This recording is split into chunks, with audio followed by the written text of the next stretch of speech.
एक सरकारी संस्था में काम करना और एक एकदम स्वतंत्र मीडिया में जाके काम करना, कितना अलग अलग अनुभव रहा है इसका? बहुत बहुत फर्क। हम एक्सेजरेट नहीं कर रहे हैं। बीबीसी का डायरेक्टर जनरल तक नहीं कह सकता था कि ये इंटरव्यू कर लीजिए, फलाना इंटरव्यू मत करिए। हमारे लिए बहुत बड़ा कल्चर शॉक था कि हम कश्मीर के टेररिज्म को रिपोर्ट कर रहे हैं और हम गवर्नमेंट ऑफ इंडिया के व्यू को दे रहे हैं और साथ ही टेररिस्ट के भी व्यू को दे रहे हैं।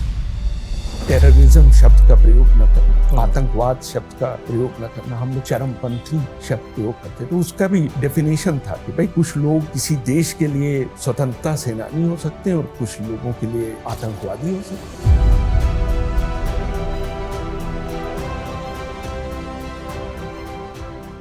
अच्छा सर, मुझे एक चीज़ बताइए कि एक सरकारी संस्था में काम करना और जिसमें बहुत तरह की बंदिशें होती हैं और एक एकदम स्वतंत्र मीडिया में जाके काम करना, कितना अलग अलग अनुभव रहा है इसका? बहुत बहुत फर्क।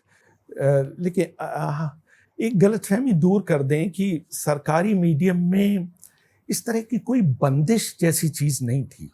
लेकिन वो लोग ऑर्थोडॉक्स थे, लकीर के फकीर, कि मतलब किसी ऐसे शब्द का प्रयोग ना करना जो प्रचलित ना हो, इस तरह की चीजें, ऐसे सब्जेक्ट जो कंट्रोवर्शियल हो उनको जरा बहुत कोई गाइडलाइंस या कोई जिसे कहते हैं डिक्टेट जैसी चीज नहीं थी कि ऐसा करिए और ऐसा ना करिए। लेकिन ये परंपरा थी, तो ये उससे उसको भी उस मिलियू में भी रह के हम उसको तोड़ने की कोशिश करते थे। लेकिन जब बीबीसी गए तो वो एक अलग दुनिया थी।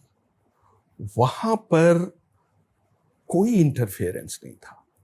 मतलब जो हमारे लिए बहुत आश्चर्य की बात थी कि प्रोग्राम शुरू होने से पहले, हालांकि हमें 3 या 4 महीने बाद इंडिपेंडेंट जो करंट अफेयर्स का शो आजकल होता था वो प्रोड्यूस करने का मौका मिल गया था, लेकिन वहाँ की जो कल्चर थी वो ये था कि प्रोग्राम शुरू होने से पहले आपको कोई ये नहीं बताता था कि क्या लेना है और क्या नहीं लेना है। आप उसके पूरे मालिक होते थे। मतलब हम एक्सेजरेट नहीं कर रहे हैं। बीबीसी का डायरेक्टर जनरल तक आपको ये नहीं कह सकता था कि ये इंटरव्यू कर लीजिए, फलाना इंटरव्यू मत करिए, या ये न्यूज़ रखिए या उसको ड्रॉप कर दीजिए। आप पूरे मतलब, और ये बिल्कुल जैसे कहा जिसका अपॉइंटमेंट अभी 3 महीने पहले हुआ है, उसको ये आज़ादी दी जाती थी, क्या बात, ये करने की। और वो एक बहुत बड़ा मतलब एक ऑनर भी था और बहुत बड़ी जिम्मेदारी भी थी कि आप कोई ऐसी वैसी चीज ना करें। तो वो एक अनुभव।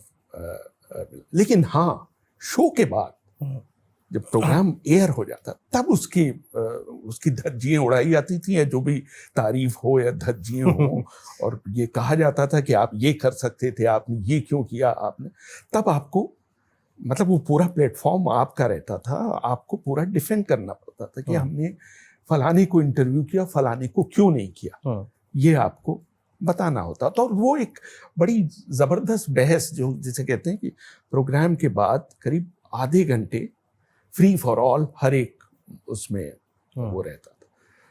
दूसरी चीज जो हमने वहां सीखी वो ये कि दोनों पॉइंट ऑफ व्यू या तीनों पॉइंट ऑफ व्यू जाने चाहिए, चाहे आप उससे सहमत हों या ना हो। हमारे लिए बहुत बड़ा कल्चर शॉक था कि हम कश्मीर के टेररिज्म को रिपोर्ट कर रहे हैं और हम गवर्नमेंट ऑफ इंडिया के व्यू को दे रहे हैं और साथ ही टेररिस्ट के भी व्यू को दे रहे हैं। मतलब, और जिसे हम पर्सनली सही नहीं मानते, लेकिन ये एक विश्व ऑर्गेनाइजेशन की ये एक कल्चर थी कि वो दुनिया के लिए ब्रॉडकास्ट किया जा रहा है, वो सिर्फ भारत के लिए नहीं ब्रॉडकास्ट किया जा रहा है। और फिर कई चीज़ें थी, जैसे टेररिज्म शब्द का प्रयोग न करना, आतंकवाद शब्द का प्रयोग न करना, हम लोग चरमपंथी शब्द प्रयोग करते थे। उसका भी डेफिनेशन था कि भाई कुछ लोग किसी देश के लिए स्वतंत्रता सेनानी हो सकते हैं और कुछ लोगों के लिए आतंकवादी हो सकते हैं। और आपको सिर्फ एक देश नहीं सुन रहा, आप पाकिस्तान में भी सुने जा रहे हैं, आप अफगानिस्तान में भी सुने जा रहे हैं। तो वो बैलेंस बनाना ज़रूरी था, जो कि हम बड़े असहज हुए इस उससे कि साहब हम सो कॉल्ड आतंकवादियों को भी प्लेटफॉर्म दे रहे हैं, उनसे भी इंटरव्यू कर रहे हैं। तो वहाँ ये सीख मिली कि आपके अपने पर्सनल विचार जो भी हों वो रिफ्लेक्ट नहीं होने चाहिए, शो में नहीं होने चाहिए। ये नहीं पता चलना चाहिए कि आपकी क्या पॉलिटिकल इंक्लिनेशन क्या है या क्या विचारधारा है। अब एक आध आपको उदाहरण दें इसका। हमने एक शो किया था, एक हमें जिम्मेदारी दी गई थी 1971 के भारत पाकिस्तान युद्ध के बारे में एक डॉक्यूमेंट्री बनाने की, और हमने अपनी समझ में बड़ी अच्छी डॉक्यूमेंट्री बनाई। उसमें सैम मानेकशॉ का इंटरव्यू किया, जनरल जेकब का इंटरव्यू किया, जगजीत सिंह अरोड़ा का किया, और भी कई लोग इंटरव्यू।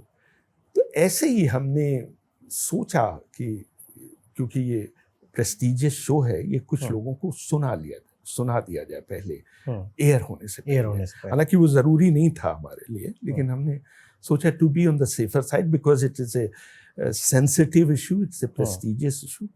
तो हमने सुना है, साहब पहला कमेंट ये आया कि क्या आपने पाकिस्तान से कोई व्यू लिया? तो हमने कहा नहीं। साहब बोले पाकिस्तान से लेना चाहिए। हमने कहा इट्स व्हाट्स इंडियाज मोमेंट, ये भारत का मोमेंट था, भारत ने जीत दर्ज की थी। तो हमने सोचा कि भारत के लोगों को ही किया है। बोले नहीं, पाकिस्तान रिसीविंग एंड पे था, वो लोग क्या सोच रहे थे।